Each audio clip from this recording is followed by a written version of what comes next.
j'espère que vous allez bien. Nous, on va très bien. Ça va mon Nini? Tu dis bonjour aux abonnés? Bonjour les abonnés. Alors, les 5 sens du chien lui permettent d'évoluer dans son environnement, de percevoir les choses, d'interagir avec ses congénères et les autres êtres qu'il est amené à croiser. L'odorat est son atout principal, mais l'ouïe et la vue sont également bien développés. Voyons ensemble les spécificités des 5 sens de nos compagnons à 4 pattes. C'est parti!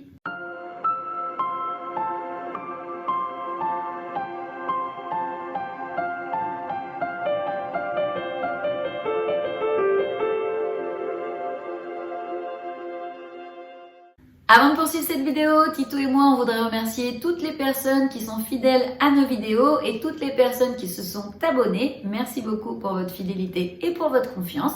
Pour les personnes qui ne sont pas encore abonnées, n'hésitez pas à le faire. N'hésitez pas également à activer la petite cloche pour ne louper aucune vidéo. On continue. L'odorat, l'atout maître du chien.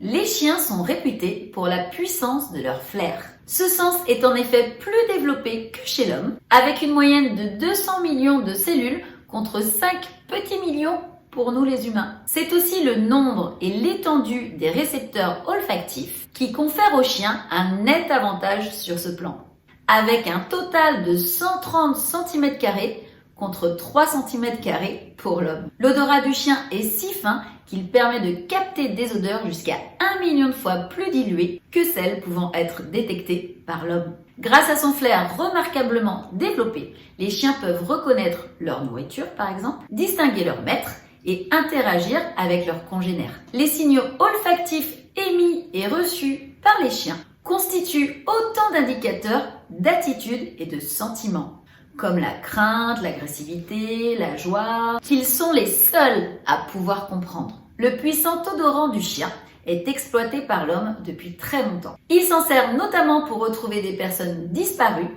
ensevelies ou cachées. Les unités de police, douanières ou militaires l'emploient pour la recherche de stupéfiants, de billets de banque ou encore d'explosifs que les détenteurs s'évertuent à dissimuler de différentes manières. L'ouïe, un sens d'une grande finesse chez notre toutou. Là encore, on a affaire à un sens bien plus développé chez le chien que chez l'être humain. On estime en effet que l'ouïe de nos compagnons canins est 6 fois supérieure. Grâce à la puissance de leur capacité auditive, ces derniers peuvent percevoir des sons sur d'énormes distances, 4 fois plus grandes que l'homme. De plus, la grande mobilité de leurs oreilles leur permet de les orienter pour accroître la rapidité avec laquelle ils sont capables de localiser la provenance d'un son. Sans oublier que les chiens disposent d'une ouïe si sensible qu'ils peuvent capter les ultrasons. Vous savez, ces sons à fréquence extrêmement élevée que nous les humains, nous ne pouvons pas percevoir. La vue performante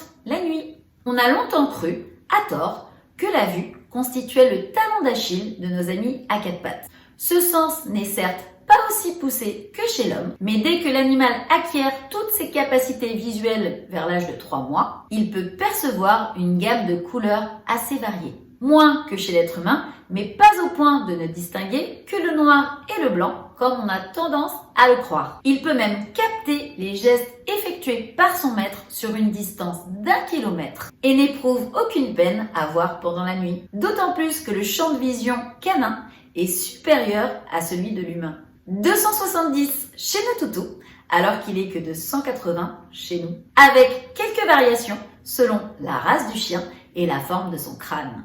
Le goût, moins développé que chez les humains. Si les chiens ne disposent que de 1700 papilles gustatives contre 9000 chez les humains, ce handicap est pratiquement sans conséquence sur leur quotidien car ils n'en ont pas grand besoin. C'est surtout grâce à leur odorat qu'ils reconnaissent et apprécient leur nourriture.